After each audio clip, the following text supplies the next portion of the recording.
Sydney बॉन्डाई बीच 14 दिसंबर 2025। समंदर बिल्कुल पुरसुकून है, लोग अपनी शाम को एंजॉय कर रहे हैं और बीच के बिल्कुल साथ आर्चर पार्क में चखूना बाय द सी के नाम से एक पब्लिक इवेंट चल रहा है। इस वक्त किसी को अंदाज़ा नहीं है कि ये शाम ऑस्ट्रेलिया की हिस्ट्री की एक भयानक शाम होने जा रही है।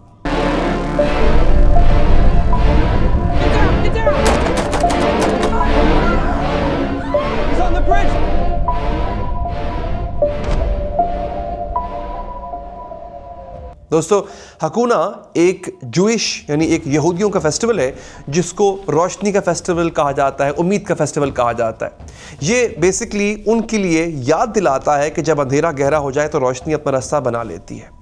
14 दिसंबर 2025 को हकूना की पहली रात थी, इसलिए पब्लिक लाइटिंग का एक इवेंट चल रहा था। शाम 6:45 के करीब अचानक ऊपर फुट ब्रिज से गोलियों की तड़तड़ाहट की आवाज आई। दो लोग हैं जिनके पास सेमी ऑटोमेटिक राइफल्स हैं और वो एलिवेटेड पोजीशन पर हैं। पहली गोलियां सीधा क्राउड की तरफ जाती हैं। लोग पहले समझ ही नहीं पाते कि आखिर हो क्या रहा है। उसके बाद चीखों की आवाजें आती, भागना, जमीन पर गिरते हुए लोग, एक 10 साल का बच्चा वहीं पर मारा जाता है। लोग पार्क से निकलकर कैम्बल परेड के पार्किंग एरिया की तरफ भागना शुरू कर देते हैं। एक शूटर है जो कि ब्रिज पर रहता है, दूसरा गोलियां चलाते हुए नीचे आ जाता है।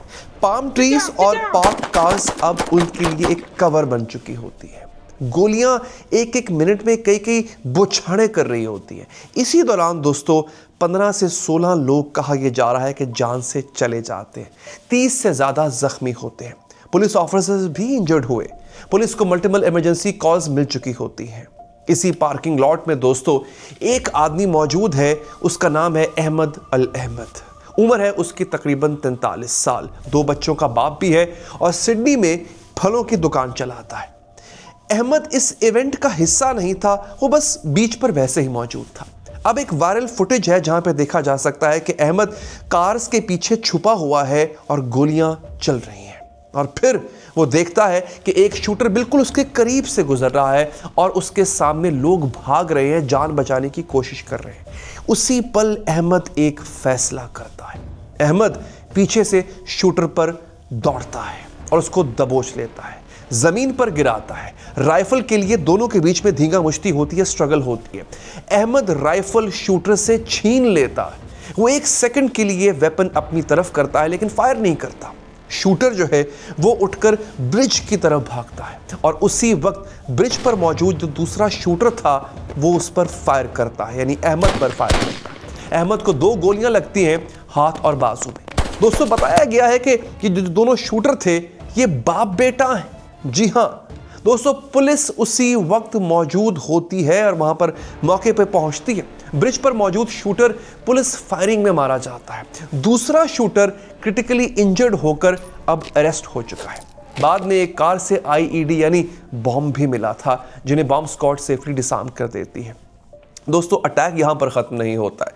हॉस्पिटल्स इमरजेंसी मोड में चले जाते हैं, जख्मियों का इलाज होता है और मुल्की लेवल पर एक शॉक का समा होता है। अहमद अल अहमद सर्जरी से गुजरता है। डॉक्टर्स कहते हैं वो रिकवर कर लेगा।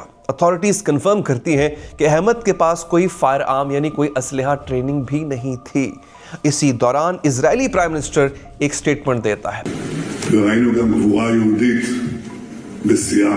אני ראיתי בדרך הנה סרטון של יהודי שמתנפל על אחד המרצחים, जिसमें वो ये कहता है कि शूटर को रोकने वाला शख्स असल में जूइश यानी यहूदी था और कुछ ही देर बाद ये बात गलत साबित होती है। ऑफिशियल कंफर्मेशन आती है कि अहमद अल अहमद एक मुस्लिम है। स्टेटमेंट करेक्ट की जाती है और अहमद को ओपनली सैल्यूट किया जाता है।